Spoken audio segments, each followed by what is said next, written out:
Olá, gente, tudo bom? Boa noite. Na verdade, boa madrugada, né? Porque agora são exatamente 10 para as 2 da manhã. E eu senti no meu coração de fazer esse vídeo, porque eu estava vendo uma matéria aqui num canal desse, acho que é CNN. A repórter estava falando que a palavra mais procurada na internet, no mundo inteiro, nesses dias de pandemia, é a palavra Deus. Isso me fez pensar, né? Sobre por que que num período como esse as pessoas buscam tanto Deus, né? As pessoas procuram tanto Deus. E muitas vezes quando está tudo bem, talvez não seja uma palavra tão buscada assim, né? Tão procurada assim. E buscar sobre Deus, entender sobre Deus, infelizmente muitas vezes remete as pessoas para um conceito de religião deturpado, né? Porque a palavra religião significa religar com Deus, religar, restaurar um relacionamento com Deus ou criar um relacionamento com Deus. Isso fala, relacionamento fala de intimidade, relacionamento fala de intimidade mesmo, né? E eu me lembrei de alguns textos, e como eu não gosto de ficar falando baseado no eu acho, eu queria ler alguns textos aqui nas escrituras, coisa rápida, não vou me demorar nesse vídeo, até porque hoje em dia as pessoas estão com muita pressa, né? Hoje em dia as pessoas têm muito tempo para gastar com entretenimento, mas às vezes não tanto tempo e tanta paciência para gastar com coisas que seriam teoricamente fundamentais, né? Então o primeiro texto que eu queria ler está em Isaías 1, e diz assim, né? Visão de Isaías, filho de Amós, visão que Isaías, filho de Amós, teve a respeito de Judá e Jerusalém durante o reinado de Uzias, Jotão, Acás e Ezequias, reis de Judá. Ouça, ó céu, escute, ó terra, pois o Senhor falou. Criei filhos e os fiz crescer, mas eles se revoltaram contra mim. O boi conhece seu dono e o jumento conhece sua manjedoura, a manjedoura do seu proprietário. Mas Israel nada sabe, o meu povo nada compreende. Ah, nação pecadora, povo carregado de iniquidade, raça de malfeitores, filhos dados à corrupção, abandonaram o Senhor, desprezaram o Santo de Israel e o rejeitaram. Por que continuarão sendo castigados? Por que insistem na revolta?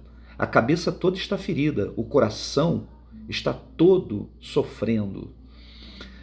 Da sola do pé ao alto da cabeça não há nada são, somente machucados, vergões e ferimentos abertos, que não foram limpos, nem enfaixados, nem tratados com azeite.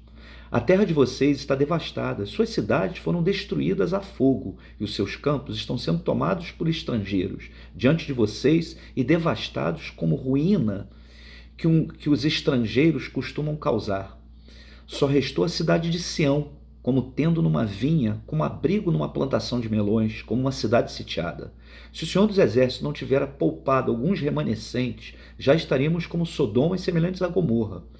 Governantes de Sodoma, ouçam as palavras do Senhor, vocês, povo de Gomorra, escutem as instruções do nosso Deus, as instruções do nosso Deus, para que me oferecem tantos sacrifícios? Pergunta o Senhor. Para mim, chega de holocaustos de carneiros e da gordura dos novilhos gordos. Não tenho nenhum prazer no sangue de novilhos, de cordeiros e de bodes. Quando lhes pediu que viessem à minha presença, que lhes pediu que pusessem os pés nos meus átrios? Parem de trazer ofertas inúteis. O incenso de vocês é repugnante para mim. Luas novas, sábados e reuniões. Não consigo suportar as suas assembleias cheias de iniquidade. Suas festas de lua nova e suas festas fixas eu as odeio. Tornaram-se um fardo para mim. Não as suporto mais. Quando vocês estenderem as mãos em oração, esconderei de vocês os meus olhos. Mesmo que multipliquem as suas orações, não as escutarei. As suas mãos estão cheias de sangue. Lavem-se e limpem-se. Removam suas más obras para longe da minha vista. Parem de fazer o mal. Aprendam a fazer o bem. Busquem a justiça.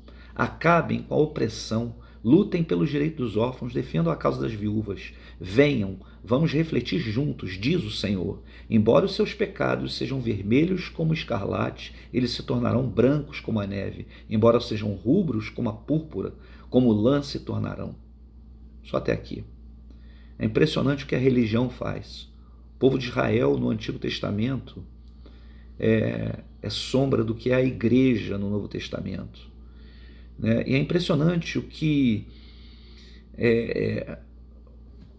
a religiosidade, o que conceitos religiosos deturpados vão fazendo com o povo. Né? Eles achavam que cumprindo todos aqueles rituais, eles iriam estar cumprindo tudo aquilo que Deus tinha ordenado.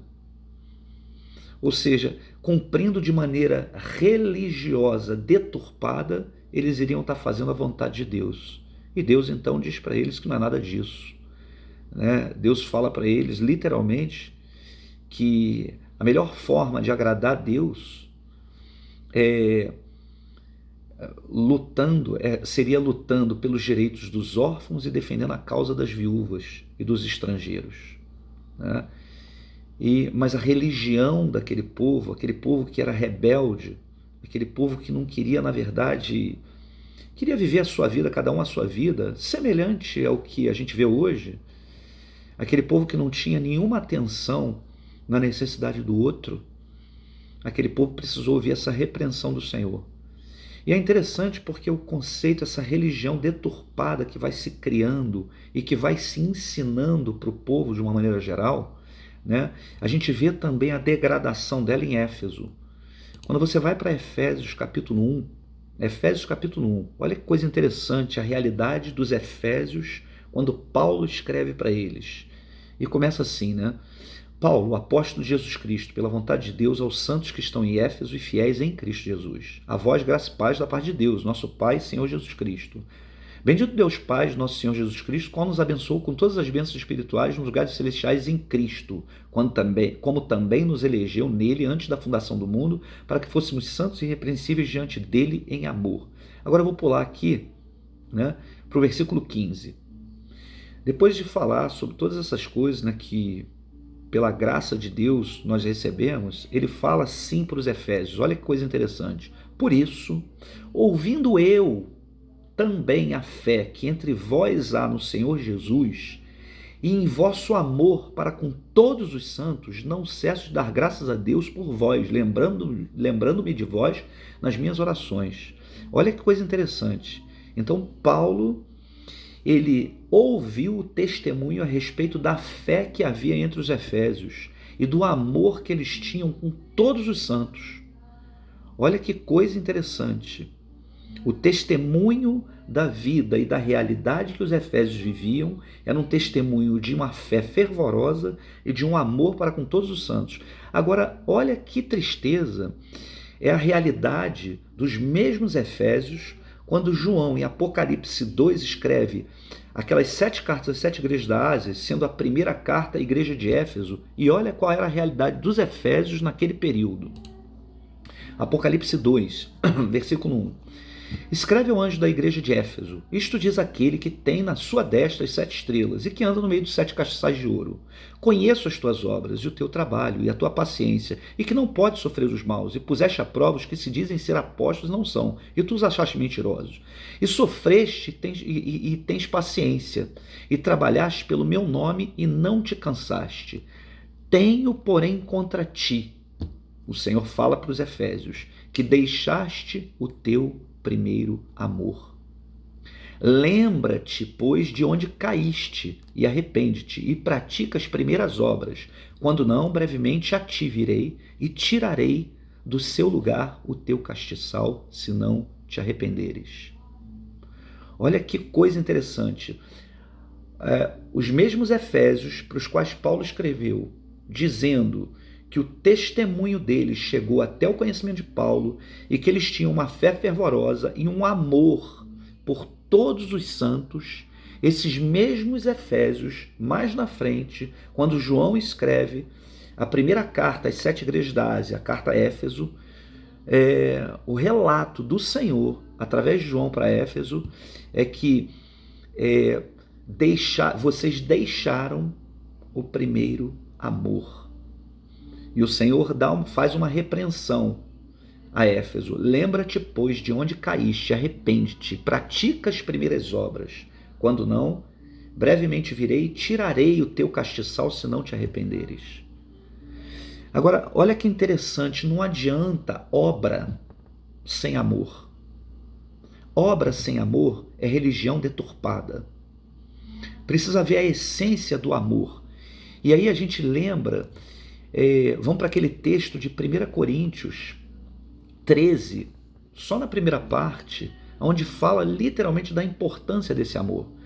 Se a gente observar em 1 Coríntios 12, Paulo vai falar para os coríntios, para a igreja, da importância dos dons espirituais. Ele começa falando lá em 1 Coríntios 12, eu não quero que vocês sejam ignorantes, então vou ensinar para vocês sobre os dons. E começa a falar sobre os dons espirituais na igreja, e depois ele fala, caso a boca pode falar para o ouvido, não tem necessidade de ti, de maneira nenhuma, todos os membros são importantes. Ele vai falar lá em 1 Coríntios 12, que o Espírito, ele distribui e reparte a cada um como quer, para a edificação do corpo de Cristo, dos santos. Enfim, mas em 1 Coríntios 13, ele começa falando no versículo 1 o seguinte, que agora ele começa a falar que agora ele vai ensinar algo mais excelente ainda do que ele fala em 1 Coríntios 12. E ele começa no versículo 1. Ainda que eu falasse a língua dos homens e dos anjos e não tivesse amor, seria como metal que soa ou como sino que tine. E ainda que eu tivesse o dom de profecia e conhecesse todos os mistérios e toda a ciência, ainda que eu tivesse toda a fé, de maneira tal que transportasse os montes e não tivesse amor, nada seria. E ainda que eu distribuísse toda a minha fortuna para o sustento dos pobres, e ainda que eu entregasse o meu corpo para ser queimado e não tivesse amor, nada disso me aproveitaria. O amor é sofredor, é benigno, o amor não é invejoso, o amor não trata com leviandade, não se ensoberbece, não se porta com indecência, não busca o seu interesse, não se irrita, não suspeita mal, não folga com a injustiça, mas folga com a verdade. Tudo sofre, tudo crê, tudo espera, tudo suporta. Mas olha que interessante, João, escrevendo a Éfeso em Apocalipse, ele fala que tem visto as obras que eles têm feito, que eles têm provado os falsos apóstolos, que eles têm tido zelo pela palavra, mas fala para eles que tudo isso sem o amor de nada adianta, que o Senhor tiraria o castiçal de Éfeso, lá em Apocalipse 2, se eles não se arrependessem e voltassem ao primeiro amor. E quando a gente lê em 1 Coríntios 13, a gente entende por que o Senhor fala isso para Éfeso, lá em Apocalipse. Ele fala, ainda que eu tivesse todos os dons, ainda que eu conhecesse todos os mistérios e toda a ciência, ainda que eu tivesse toda a fé, de maneira tal que transportasse os montes, se eu não tiver amor, de nada seria. Ainda que eu distribuísse toda a minha fortuna para o sustento dos pobres, e ainda que eu entregasse o meu corpo para ser queimado e não tivesse amor, nada disso me aproveitaria. Ou seja, os efésios estavam fazendo um monte de coisa, um monte de questões que até eram boas, lá em Apocalipse 2, mas o amor tinha ido embora. Então a essência da vida religiosa é o amor de Cristo nos nossos corações. Por isso que Deus sempre vai nos medir pela realidade do amor que existe nos nossos corações por Ele em primeiro lugar e consequentemente pelo próximo. Um último texto que eu queria ler que exemplifica esse amor escancarado pelo Senhor é um texto que está em João, no Evangelho de João, capítulo 12, um pequeno texto, que começa também no versículo 1 de João 12, e diz assim: 6 dias antes da Páscoa, Jesus chegando a Betânia, onde vivia Lázaro, a quem ressuscitara dos mortos, ali prepararam um jantar para Jesus. Marta servia, enquanto Lázaro estava à mesa com ele. Então Maria pegou um frasco de nardo puro, um vaso de alabastro, que era um perfume caro, e derramou sobre os pés de Jesus e os enxugou com seus cabelos. E a casa encheu-se com a fragrância do perfume. Gente, vaso de alabastro, naquela época, eram bens, perfumes aromáticos que tinham valores altíssimos, que eram guardados nesses vasos, que eram muitas vezes os bens mais preciosos de uma família. Existe uma cultura antiga de que um pai, quando entregava sua filha em casamento, né, quando ela entregava sua filha para o noivo, ele pegava aquele vaso com aquele bem mais precioso que tinha na casa dele e quebrava aos pés do noivo, simbolizando que agora, né, ele estava entregando o seu bem mais precioso, que era sua filha, àquele noivo. Né? E da mesma forma, Maria, quando quebra aquele vaso de alabastro e derrama aquele óleo sobre Jesus, ela está literalmente dizendo: tudo que eu tenho de mais precioso eu entrego a ti. E não satisfeita, Maria enxuga o Senhor com seus cabelos. O cabelo da mulher naquele período era a honra da mulher. Então ela coloca toda a sua honra a serviço do Senhor. Ela pega todos os seus bens e derrama sobre o Senhor, entrega ao Senhor. E pega toda a sua honra e coloca aos pés do Senhor. E usa para servir ao Senhor. Ou seja, ela coloca literalmente tudo que tinha e tudo que ela era aos pés do Senhor. Isso é uma atitude prática do que é esse amor, do qual, sem ele, não adianta fazer nada. Não adianta fazer todas as coisas. Não adianta fazer de forma religiosa as coisas, porque o Senhor está sempre medindo a realidade que está no meu e no seu coração. Um beijo para todos vocês.